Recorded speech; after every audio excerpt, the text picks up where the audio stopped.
बिस्मिल्लाहिर्रहमानिर्रहीम। अस्सलाम वालेकुम डियर स्टूडेंट्स, मैं हूं आपका बायोलॉजी इंस्ट्रक्टर उबैदुर रहमान बेग। बच्चों, हम वर्कशीट्स कर रहे हैं और वर्कशीट्स क्यों कर रहे हैं उसकी अहमियत आज इस डॉक्यूमेंट को हम देखते हैं, उससे हमें आइडिया हो जाएगा। ये आपके पास फेडरल बोर्ड की तरफ से दिया गया एक डॉक्यूमेंट है जो कि असल में मॉडल क्वेश्चन पेपर है। मॉडल क्वेश्चन पेपर का मतलब यह है कि कुछ इस तरह से नेक्स्ट ईयर 2025 में आप लोगों को 9th बायो में फाइनल पेपर आने लगा है। अब ओवरऑल अगर हम देखें तो पैटर्न में इतना चेंज नहीं आया। Simple plain MCQ short question long पहले भी थे, थोड़ा बहुत पोर्शन जो था वो डायग्रामेटिक क्वेश्चन का भी था। ओके जी, ये जो भी है जिनके नेट का इशू है ठीक है, बस कम्युनिकेशन रहना चाहिए, असल मकसद इस वक्त ये होता है।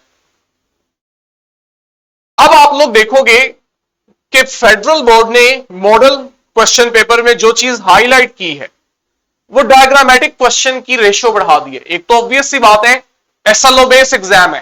कल हम लोगों ने एक सैंपल भी देखा था कि किस तरह से ह्यूमन जीनोम प्रोजेक्ट से रिलेटेड एक एसएलओ बेस्ड क्वेश्चन था जो डायरेक्टली आपसे आंसर नहीं मांग रहा था, लेकिन कंटेंट हमारा सेम ही था। बस हमें एक मेथड आना चाहिए, अप्रोच आनी चाहिए क्वेश्चन को अटेम्प्ट करने की। अब जो डायग्रामेटिक क्वेश्चन थे कंपैरेटिवली ये बहुत सिंपल है, इनमें मुश्किल चीज नहीं है, लेकिन ये आपकी मेमोरी का टेस्ट है। मोस्ट ऑफ द टाइम आप देखोगे जो आपको क्वेश्चन दिए जाएंगे वो प्लेन आपकी मेमोरी चेक की जा रही है, यानी कि आपने कितना अच्छा चीजों को रट्टा लगाया है, याद रखा है, लेबलिंग करवाई जा रही है आपसे। हां, कुछ एमसीक्यूज आप ऐसे भी देखोगे जहां पे कंसेप्चुअली भी आपसे कुछ पूछा जाएगा, तो हम हर चीज को कवर करने की कोशिश करेंगे। अब अगर आगे मूव करें तो ये देखो बॉक्स आ गए। अब अगर आप लोगों को कल की वर्कशीट याद हो, हम लोगों ने अपने वर्कशीट में ये मैचिंग कॉलम वाले क्वेश्चंस भी रखे हुए हैं। इसमें क्या है, आपके पास जैसे जैसे वो कॉलम्स की तादाद बढ़ाएगा, 2 3 4 मुश्किल है, 2 से 3, आप लोगों के पास क्वेश्चन की डिफिकल्टी लेवल जो है वो इंक्रीज हो सकता है। ठीक है, ये देखो अगेन। अब आप लोग चैप्टर 3 के स्टार्ट में ये कंसेप्ट पढ़ोगे प्रोकैरियोटिक सेल और यूकैरियोटिक सेल का। अब वो आपसे सिंपली यहां पे डायग्राम देके क्वेश्चन पूछ लेगा कि कौन सा सेल जो है वो प्रोकैरियोटिक है और कौन सा यूकैरियोटिक है। ये देखें एक और आपके पास डायग्रामेटिक क्वेश्चन। अब देखो स्टेटमेंट क्या है, चाहे अभी हमने ये चैप्टर नहीं पढ़ा लेकिन हम पिक कर लेंगे। कह रहा है डायग्राम जो है वो डिफरेंट टाइप्स के cells from different tissues show कर रही है। हमें कह रहा है इनमें से कौन सा सेल है जिसे स्टिमुलेट करें तो वो कंट्रैक्ट कर जाएगा। रेड ब्लड सेल भी नहीं करेगा ए में, सी में आपके पास स्टोमेटा है, गार्ड सेल्स है, ये भी नहीं करेंगे। डी में आपके पास नर्व सेल्स है, न्यूरॉन सेल की सेल बॉडी दिखाई हुई है, इसमें भी ये फीचर नहीं होता कि ये कंट्रैक्ट करें। तो आ जाके आपके पास लास्ट मसल सेल्स रह जाते हैं। मसल सेल्स में ये फीचर है कि ये कंट्रैक्ट करते हैं जब इन्हें स्टिमुलस मिलता है। तो अगेन एक इंटरेस्टिंग तरीका है सिंपल स्टेटमेंट की बजाय क्वेश्चन को पूछने का। अब हम लोग सेल डिवीजन में, अगर आप में से किसी ने, आई डोंट रिमेंबर कि किसी ने डेमो लेक्चर्स लिए थे, उसमें हम माइटोसिस और मियोसिस पढ़ के आए हैं। ठीक है, वहां से अगर आपने लेक्चर लिया हो तो आप बता सकते हो कि आपके पास माइटोसिस में से कौन सी स्टेज जो है वो मेटाफेज 1 है। अगेन टॉपिक पढ़ेंगे, हमें समझ आती जाएगी। कहते हैं यहां क्रोमोसोम की रेप्लिकेशन हो रही है, ये कंसेप्ट भी मैंने समझाया था डेमो में। What is the total number of chromosome in diagram. अब ये बड़ी इंपॉर्टेंट बात है, चलो आप लोगों से पूछ भी लेते हैं। अब ये बड़ा इंपॉर्टेंट कंसेप्ट है, डिटेल में नहीं जाएंगे, लेकिन आप लोगों को अहमियत का अंदाजा लगवाना है कि क्वेश्चंस जो हैं वो कंसेप्चुअल भी हो सकते हैं। अब ये रट्टा नहीं है, ये नहीं है कि आपने कहीं बुक में ऐसी कोई डायग्राम देखी जिसके नीचे टोटल नंबर ऑफ क्रोमोसोम है तो आपको मैंने रट्टा लगा लिया है, मुझे समझ आई या नहीं आई। वो हाफ भी कर सकते हैं, वो इसको भी मजीद डबल कर सकता है क्रोमोसोम्स को। हाँ जी इनफाल, total number of chromosome option है इसलिए 6। कोई मुझे एलैबोरेट कर सकते हैं 6 कैसे है? सर्कल फिल हुआ हुआ है ना।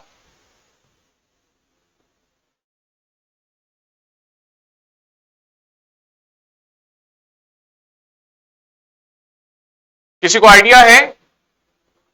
इन्फाल मैंने पढ़ लिया है। अबीहा ने 6, इन्फाल ने 4। अनीक बच्चे आपका क्या आंसर है? फातिमा और नूर भी मुझे बताएं। फातिमा, नूर, आप लोगों के कैमरा वर्क करते हैं? कैमरा ऑन करो। सर क्रोमोसोम्स हमेशा पेयर्स में ही होते हैं, मतलब दो जब मिलते हैं तो वही क्रोमोसोम्स होते हैं।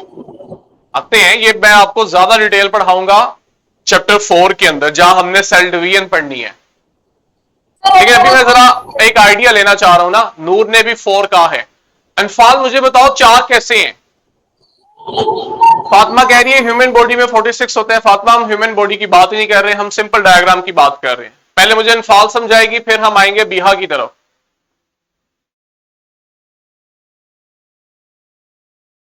अनफाल, ये 4 कैसे हैं? सर देखो, ऊपर भी 2 है और सर नीचे भी 2 है, तो सर 2 2 प्लस 2। बाएं बाएं, लेफ्ट राइट है? लेफ्ट राइट है? Yes sir, left right.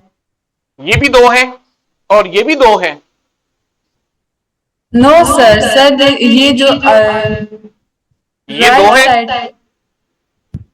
Side, ये सर ये कितने भी हैं? 2। सर ये 2 है, और ये ये सेपरेट है। सर ये 4 है। ये 4 है और ये 2 है, तो टोटल कितने हो गए? क्वेश्चन क्या है? Total number of chromosome. Total कितने हो गए?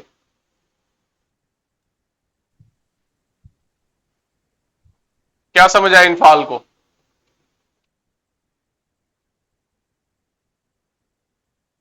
हाँ जी बीहा, 6 ऐसे ही बनते हैं?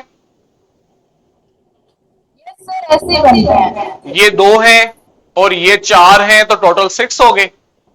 Yes sir. और हमारी देखो जो मॉडल क्वेश्चन पेपर है उसमें कौन सा आंसर टिक किया है? 6 वाला।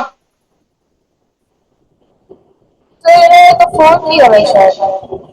कहां 4 की है? ये देखो डी ऑप्शन 4 की है। ठीक है, चलो शुक्र है। मैं इसको इस तरह पढ़ रहा था कि शायद ये 1 और 2 है, ये बी और डी है, तो इसने डी को सिलेक्ट किया हुआ है, तो मुझे लगा इन्होंने गलती कर दी है। 4 ही होते हैं। अब 4 कैसे होते हैं ये ओवरऑल पूछ रहे हैं। मैं सोच रहा हूं इस तरह के ना हम कुछ क्वेश्चंस रखा करेंगे ऑनलाइन,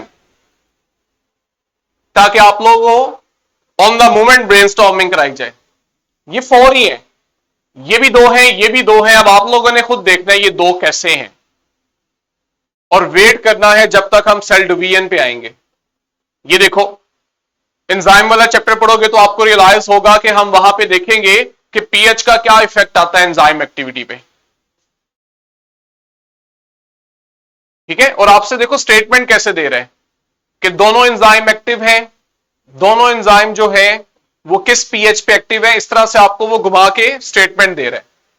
अगेन देखो डायग्रामेटिक क्वेश्चन, ये बहुत ज्यादा इंक्रीज है। पहले इतने क्वेश्चन नहीं होते थे, 1 से 2 डायग्रामेटिक क्वेश्चन एमसीक्यूज में आ गए हैं, इस तरह 2 से 3 आपके शॉर्ट में आ गए हैं।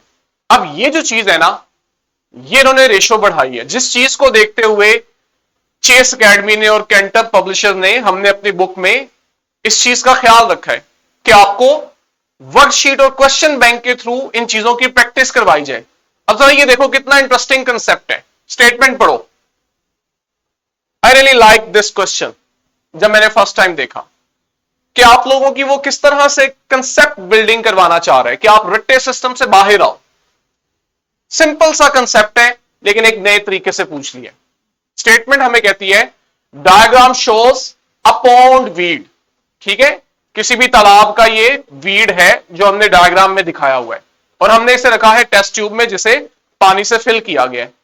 हमें वो कह रहा है what condition could would cause the plant to produce more bubbles.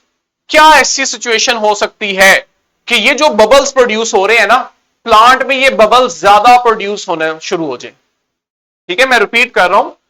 कहता है आपने पानी के अंदर एक पत्ते को, एक वीड को रखा हुआ है और इसमें से बबल्स निकल रहे हैं। ऐसी क्या कंडीशन इसको दो कि ये इन बबल्स की प्रोडक्शन बढ़ा दे।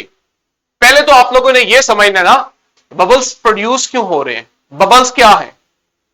हाँ जी, किसी को आइडिया हो गया और डायग्राम देख के कि ये बबल्स प्रोड्यूस क्यों हो रहे हैं और ये है क्या? सोचो 2-4 मिनट और मुझे बताओ।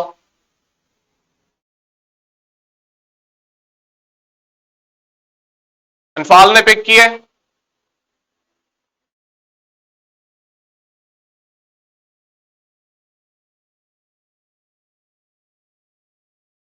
नहीं पिक किया तो बताओ, मैं आगे चलता हूं ऑप्शन में, शायद आप ऑप्शन देख के समझ जाओ।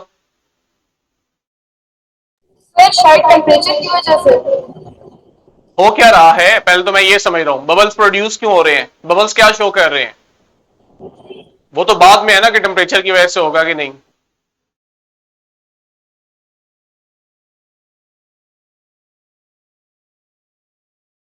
पड़ा हुआ है, बेसिक फिनोमेना है जो प्लांट्स में होता है। अभी आपकी वॉइस नहीं आई। कार्बन डाइऑक्साइड की वजह से बबल प्रोड्यूस हो रहे हैं। नहीं, पास पास हो, थोड़ा और सोचो। इनफाल का कोई रिस्पॉन्स नहीं, यस नो टाइप करके बता दो।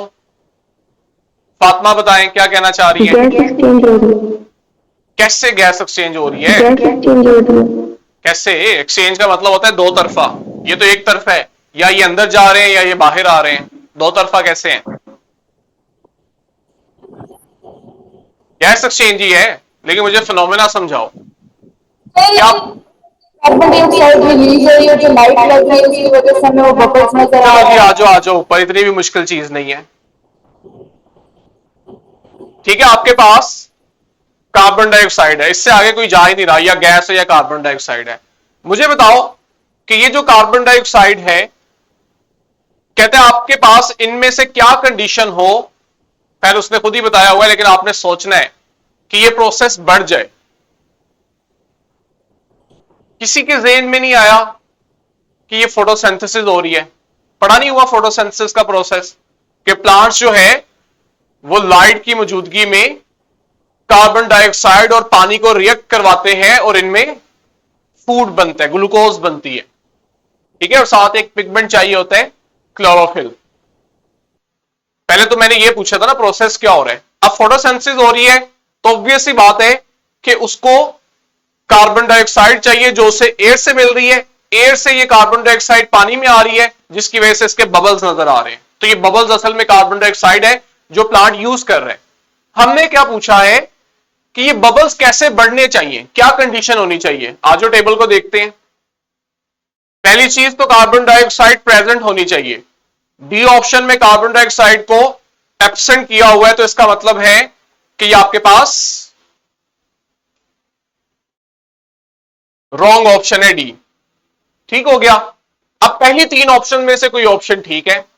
आगे आते हैं लाइट, लाइट का होना भी जरूरी है, लाइट होगी तो फोटोसिंथेसिस होगी ना, फोटोसिंथेसिस होगी तो उससे कार्बन डाइऑक्साइड ज्यादा चाहिए होगी, कार्बन डाइऑक्साइड ज्यादा चाहिए होगी तभी तो उसमें बबल ज्यादा नजर आएंगे। तो जो डिम और ब्राइट लाइट है उसमें से जो डिम वाली ऑप्शन है ये गलत है, तो इसका मतलब है सी और डी गलत हो गए। अब आपके पास ए और बी में से कोई दो ऑप्शन ठीक है। क्लियर। अब लास्ट हमने देखना है कि हमारे पास टेम्परेचर क्या हो कि फोटोसिंथेसिस का प्रोसेस इंक्रीज हो जाए। टेम्परेचर की वैल्यू क्या हो कि फोटोसिंथेसिस ज्यादा हो, फोटोसिंथेसिस ज्यादा होगी तो कार्बन डाइऑक्साइड और बबल्स जो है वो आपको ज्यादा नजर आएंगे। तो दो ही ऑप्शन है, या टेम्परेचर कम कर दिया जाए कूल, या टेम्परेचर बढ़ा दिया जाए। और हम चैप्टर में पढ़ेंगे कि रेट ऑफ फोटोसिंथेसिस जो है वो टेम्परेचर से इफेक्ट होता है, और इस तरह से इफेक्ट होता है कि अगर आप टेम्परेचर बढ़ाते हैं तो रेट ऑफ रिएक्शन बढ़ रहा होता है। तो देखो बी ऑप्शन। अब ये टोटली आपके पास कंसेप्चुअल क्वेश्चन है, कुछ मुश्किल चीज नहीं है। आप थ्योरेटिकली किताब में ये चीज पढ़ोगे, फोटोसिंथेसिस हो रही है, कार्बन डाइऑक्साइड इनटेक हो रहा है, ठीक है, लाइट अच्छी हो तो फोटोसिंथेसिस अच्छी होगी, टेम्परेचर ज्यादा हो एक लिमिट तक तो आपके पास फोटोसिंथेसिस ज्यादा होगी। लेकिन जरा गौर से देखो, क्वेश्चन पूछने का अंदाज बदल गया और कुछ नहीं हुआ। यही चीज आप लोगों को हम वर्कशीट और क्वेश्चन बैंक के थ्रू डेवलप करवाएंगे। आप लोगों का काम है जैसे टॉपिक पढ़ो एक दफा किताब से पढ़ा और ये प्रैक्टिस की, ताकि चीजें फ्रेश रहें।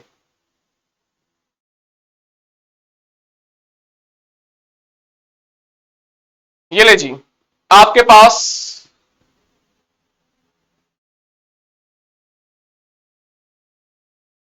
बी सेक्शन आ गया है जहां पहले शॉर्ट क्वेश्चंस हैं। एमसीक्यूज कितने थे ये भी हम देख लेते हैं।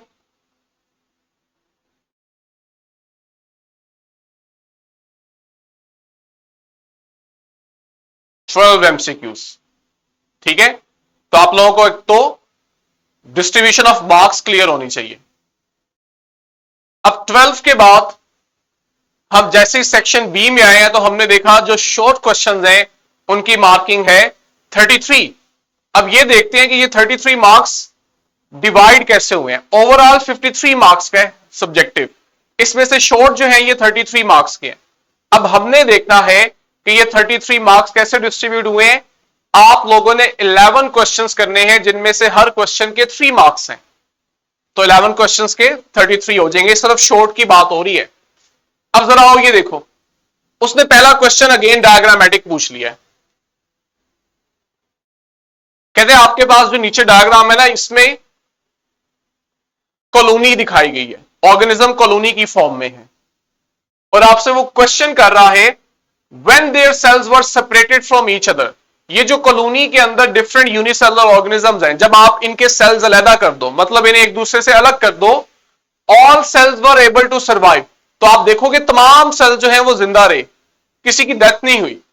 वाई, ये आपने बताना है। ठीक है, तो आंसर हमारा सिंपल सा है कि यूनिसेलुलर ऑर्गेनिज्म है, जब ये कॉलोनीज की फॉर्म में रहते हैं तो ये तब भी अपना अपना काम खुद ही कर रहे होते हैं, इनमें डिवीजन ऑफ लेबर नहीं होती, ये एक दूसरे के साथ काम डिस्ट्रीब्यूट नहीं कर रहे होते, बस मिलके कॉलोनी की शक्ल में रह रहे होते हैं। लेकिन आप जैसे ही इन्हें अलग करोगे, पहले भी अपना काम खुद ही कर रहे थे, अब भी अपना काम खुद ही कर रहे हैं, तो सर्वाइव रहेंगे। पॉइंट इज क्वेश्चन पूछने का तरीका बदल गया। ये देखें, आपको एक फ्लो चार्ट दे दिया है जिसमें उसने किसी भी प्रोसेस को लेबल किया हुआ है, और आपसे उसने कुछ जगहों पे बॉक्सेस खाली रख दिए हैं और आपसे वो डिमांड कर रहे हैं जी आपने इसे लेबल करना है। अब मुझे बताओ इसमें क्या कंसेप्ट है? टोटली रट्टा है। लेकिन अभी ऊपर हम लोगों ने एमसीक्यूज देखा, ये शॉर्ट क्वेश्चन है, हमने एमसीक्यूज देखा वो कंसेप्चुअल था। तो इससे हमें यह रियलाइज हो रहा है एक अच्छा स्टूडेंट वो होता है जिसके कंसेप्ट्स भी क्लियर होते हैं और उसको चीजें भी बड़ी अच्छे से याद होती हैं, उसने रट्टे क्रैमिंग बड़ी अच्छी की होती है। कंसेप्ट अच्छा है, एक्सप्रेस नहीं करना आता, लिखना ठीक नहीं आता, मार्क्स पूरे नहीं मिलेंगे, पीछे रह जाओगे रेस के अंदर। अच्छा स्टूडेंट बनना है, कंसेप्ट्स भी क्लियर हो और इस तरह की डायग्रामेटिक और इस तरह की क्रैमिंग जो इंफॉर्मेशन है क्रैम रिलेटेड, ये भी बड़ी क्लियर होनी चाहिए। किसी भी चीज को आप लाइटली नहीं ले सकते हो। ठीक है, अगेन देखो ये आंसर दिया हुआ है उसने। ठीक है, 2 किंगडम्स थे जिनकी उसने एग्जाम्पल दी। सिंपल प्लेन क्वेश्चंस हैं। ये ले जी, सेलुलर रेस्पिरेशन का चार्ट हमें दिखा दिया, और ये जो सेलुलर रेस्पिरेशन का चार्ट है इसमें वो डिस्टिंग्विश कर रहा है कि कहां पे कौन सा प्रोसेस साइटोप्लाज्म में है और कौन सा माइटोकॉन्ड्रिया के अंदर हो रहा है, और वो हमें बता रहा है कि ग्लाइकोलाइसिस हुई ग्लूकोज की, पायरोवेट बना। उसके आगे अगर तो एनारोबिक रेस्पिरेशन होगी तो फर्मेंटेशन हो जाएगी, और अगर एरोबिक रेस्पिरेशन होगी तो ये प्रोसेस होगा। उसने हमें एरोबिक रेस्पिरेशन डिटेल बता दी है। फर्मेंटेशन आगे से देखो 2 बॉक्सेस बना रहा है 1 और 2, यानी फर्मेंटेशन जो है जिसे आप एनारोबिक रेस्पिरेशन कहते हो, ये 2 तरह की होती है। अब वो आपसे सिंपली पूछना चाह रहे हैं कि ये क्या है। कहते हैं आप प्रोडक्ट्स के नाम बताओ कि अगर ये वाली फर्मेंटेशन है तो क्या प्रोडक्ट बन रहा है, दूसरी फर्मेंटेशन है तो क्या प्रोडक्ट बन रहा है। सिंपली उसने नीचे बताया हुआ है। तो ये आपसे उसने स्कीमेटिक वे में पूछा। नीचे देखो, एंजाइम्स के नाम हमें बता दिए, हमसे पूछा है इनके सबस्ट्रेट्स और इनके एंड प्रोडक्ट्स। अब ये एक टेबुलर फॉर्म आ गई हमारे पास। Very important chapter I think so 6 enzyme वाला, वहां हम देखेंगे ये चीज कि किस तरह से एक्टिवेशन एनर्जी को लोअर किया जाता है। एक्स क्या शो कर रहा है, वाई क्या शो कर रहा है। तो आप लोग बुक में दी गई, लेक्चर में दी गई किसी भी किस्म की इंफॉर्मेशन और एक्टिविटी को लाइटली नहीं ले सकते हो बच्चों। ठीक है, सारा जो मकसद है इस एक्टिविटी का वो यही है, एट द एंड इतना अच्छा स्कोर हो कि किसी अच्छे कॉलेज और आगे किसी अच्छे मेडिकल कॉलेज या यूनिवर्सिटी के अंदर जाओ। एंड कर रहा हूं मैं इस चीज को, ये आप लोगों के पास ग्रुप में दी गई है, जरूर देखो, देखोगे तो रियलाइज करोगे कि आपसे आगे क्या चीज पूछी जाने वाली है एग्जाम के अंदर। ठीक है, और वही बातें जो मैंने रिपीट की हैं इनको आप लोगों ने एम्फसाइज करना है अपनी स्टडी के अंदर। जब पढ़ोगे इन चीजों का ख्याल रखोगे। आई होप, मकसद सिर्फ यही था कि मुझे लगा कि जैसे हर बच्चा इतना एक्टिवली वर्कशीट में पार्टिसिपेट नहीं कर रहा, या वो इस चीज को एक लाइट एक्टिविटी ले रहा है या साइड एक्टिविटी ले रहा है, कतन ये चीज आपकी साइड एक्टिविटी नहीं है। लेक्चर पढ़ के चीजें याद नहीं रही, प्रैक्टिस नहीं की, तो लेक्चर का फायदा ही कोई नहीं। ठीक है, हम आते हैं अपनी वर्कशीट की तरफ, 1.6 की तरफ। हाँ जी बिहा। सर हम ये वाली जो वर्कशीट कर रहे हैं, ये हमारा पिछला जो पेपर है बायो का, ये वो है या फिर ये करिकुलम में उन्होंने एमसीक्यूज वगैरह बना दिए हैं? उससे ये पूछना चाह रही हूं, अगर मैं गलत नहीं समझा, कि जो मैंने वर्कशीट में क्वेश्चन दिए हुए हैं ये पुराने पास पेपर्स के हैं या मैं नए बना रहा हूं, कुछ ऐसे पूछ रही हो? इसकी जो सर ये जो भी आपने भेजे हैं ग्रुप में भी, ये सारे इन्हीं की बात है जी। इनके बारे में क्या जानना चाह रही हैं? मुझे आपके क्वेश्चन की नेचर नहीं समझ आई। ये पास पेपर है या फिर कोई करिकुलम में उन्होंने ये एमसीक्यूज बना है, ये करिकुलम वालों ने भी नहीं दिए। करिकुलम वालों ने बस हमें ये चीज दे के समझाया है कि मॉडल पेपर कैसा होगा। अब हमने जब बुक डेवलप की है तो हमें रियलाइज हुआ कि आपके पास एक skill activity, worksheet related activity हो जो आप लोगों को कंटेंट जो है उसकी ग्रिप में मदद दे, चीजों को एसएलओ बेस्ड एग्जाम में किस तरह पूछा जा सकता है उसमें आपको मदद देने के लिए ये वर्कशीट इदारे की तरफ से फैसिलिटेट करने के लिए या फैसिलिटेट किया जा रहा है। ये आप लोगों को और कहीं नहीं मिलेगी, किसी बुक का हिस्सा नहीं है, किसी करिकुलम का हिस्सा नहीं है। उन्होंने बस हमें मॉडल क्वेश्चन पेपर दिया है। इदारा जो है कैंटब और चेस, ये इनका काम है कि हम आप लोगों को फैसिलिटेट कर रहे हैं कि आप किसी भी तरह पीछे ना रह जाओ, कोई चीज जो है उसमें आप लोगों को स्ट्रगल ना करनी पड़े, हर चीज आपको हम प्रोवाइड करें ताकि आप लोग सिर्फ मेहनत करो। तो इसीलिए मैं कह रहा हूं इन चीजों को ज्यादा सीरियसली लो, कि सिर्फ आपको ये चेस अकेडमी कैंटब पब्लिशर्स प्रोवाइड कर रहे हैं अपनी बुक के साथ, ये किसी की तरफ से हम पे ऑब्लिगेशन नहीं है। हम नहीं प्रोवाइड करेंगे तो हम पे कोई इसमें ये क्वेश्चन नहीं होगा कि ये कोर्स का हिस्सा है, हमने नहीं दी। सिर्फ हमारी आपके लिए वेल बीइंग होने की वजह से ये सब चीजें ऐड की जा रही हैं। चलिए जी वापस आए। एसएलओ अभी चूंकि सिंपल है, बुक का स्टार्ट है, चैप्टर हमारा 1 है, तो आपके पास वर्कशीट्स भी अभी सिंपल हैं, लेकिन प्रैक्टिस करोगे तो ही आगे मैं आपको इससे भी अपग्रेड करके थोड़ा डिफिकल्टी लेवल बेहतर कर दूंगा। हम कोई इस तरह का टेस्ट रख लिया करेंगे क्लास के अंदर ही कि आपको कुछ एसएलओस पढ़ा के उनकी एक combined worksheets skill sheet perform करवा ली जाए। यहां देखें स्किल 1.6 जिसमें हमने कैरियर स्टडी किए थे। ठीक है, अब जब कैरियर स्टडी किए गए तो आप लोगों को कंटेंट के साथ डायग्रामेटिक रिप्रेजेंटेशन भी दी गई। पहला क्वेश्चन वर्कशीट में है कि आपके पास कुछ कैरियर से रिलेटेड डायग्राम्स हैं, आप लोगों ने कैरियर्स आइडेंटिफाई करने हैं। अभी हाँ, ये फुल बुक में से नहीं है क्वेश्चन, ये एक्स्ट्रा चीजें हैं, ये टोटली एसएलओ बेस है। एसएलओ बेस एग्जाम का मतलब है कि किसी बुक से क्वेश्चन नहीं आएंगे, एग्जामिनर एसएलओ लेगा और वो उसमें से क्वेश्चन जनरेट करेगा कि इस टॉपिक में, इस एसएलओ में क्या कुछ बच्चे ने पढ़ा है, उससे क्या कुछ पूछा जाए। उसी चीज को देखते हुए यहां पे हम भी क्वेश्चन जनरेट करते हैं कि क्वेश्चन एसएलओ बेस होने चाहिए। स्लाइड क्लियर नहीं है, फोकस करें जी।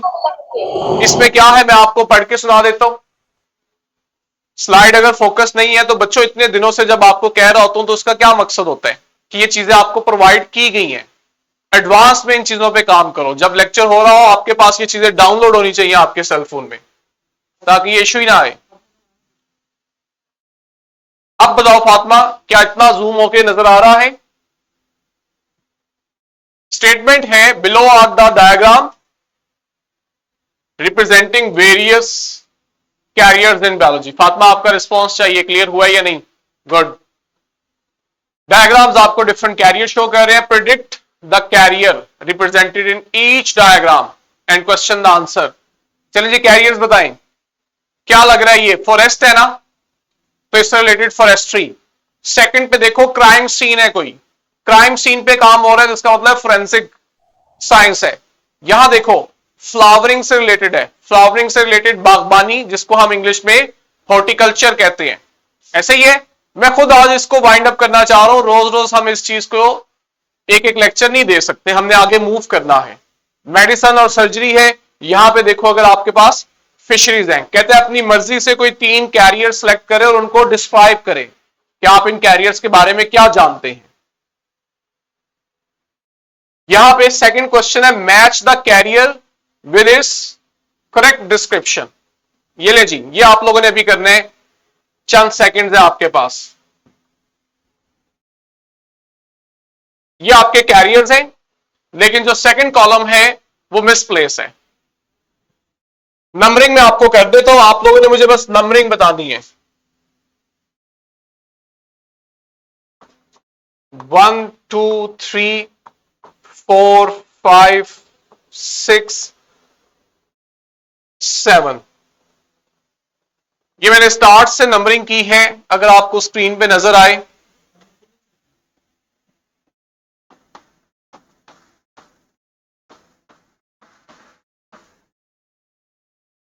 इनके अकॉर्डिंग रिमूव हो जाता है।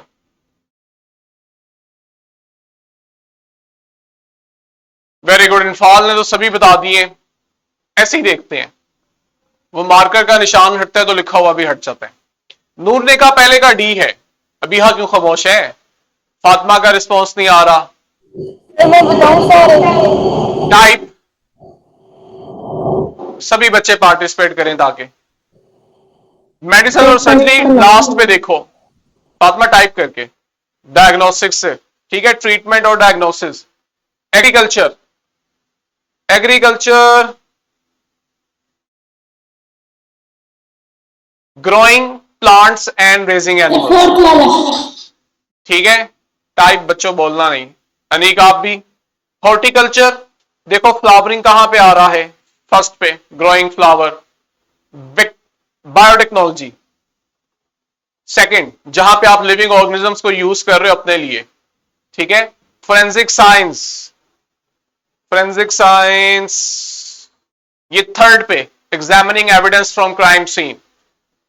फिशरीज एंड वाइल्ड लाइफ, ये आपके पास नीचे से थर्ड, ठीक है। लास्ट है फॉरेस्ट्री और ये नीचे से सेकंड है। प्रैक्टिस ऐसे करनी है कि टाइम ना लगे इन चीजों को। अब यहां पे देखो उल्ट कर दिया है, डिस्क्रिप्शन बता दिए, ऊपर कैरियर्स लिख दिए गए हैं कि आप लोग कैरियर्स को डिस्क्रिप्शन के साथ मैच करो। वहां हम डिस्क्रिप्शन मैच कर रहे थे, चीज वही है, इसलिए मैं आगे जा रहा हूं, आप लोगों पे छोड़ रहा हूं। नेक्स्ट आपके पास 1.5 की है, ये बच्चों आप लोग आज खुद करोगे और मुझे शाम को 9 बजे तक, ठीक है, अनफाल, फातिमा, नूर, अनीक, अबीहा, जोहा जब देखे वो भी, शाम को 9 बजे तक आप लोगों ने मुझे इसके आंसर ग्रुप के अंदर शेयर करने हैं। कोई मुश्किल चीज नहीं है। अगर आप लोग ये रिस्पॉन्स नहीं कर रहे हो, इसका मतलब है आज के लेक्चर का कोई असर नहीं है आप लोगों पे। क्विकली इसे करके मुझे शेयर करना है, टाइम हो गया। कल जो हम एसएलओ स्टार्ट करने जा रहे हैं वो बहुत ज्यादा इंपॉर्टेंट है, आपका इंपॉर्टेंट लॉन्ग क्वेश्चन है। पहले चैप्टर में से ही लॉन्ग क्वेश्चन है जो एग्जाम में पूछा जा सकता है। बायो में जब भी मैं कहूंगा ना कि एक टॉपिक जो है वो लॉन्ग क्वेश्चन के लिए इंपॉर्टेंट है, तो उसका ऑब्वियस मतलब है कि वहां से शॉर्ट क्वेश्चन और एमसीक्यूज भी आएंगे, तीनों चीजें वहां कवर होंगी। तो इसलिए वो टॉपिक बहुत ज्यादा इंपॉर्टेंट हो जाता है, ठीक है। कोई क्वेश्चन अगर कल कर लें, आज कहीं जाना है? अनीक एक ही बात है, आप कल कर लें। पॉइंट इस कि मेरी क्लास से पहले आपने भेजा, मुझे ये आइडिया हो जाए कि आप लोगों ने एक एक्टिविटी परफॉर्म की है, ठीक है। ओके बच्चों, कल मिलते हैं। अल्लाह।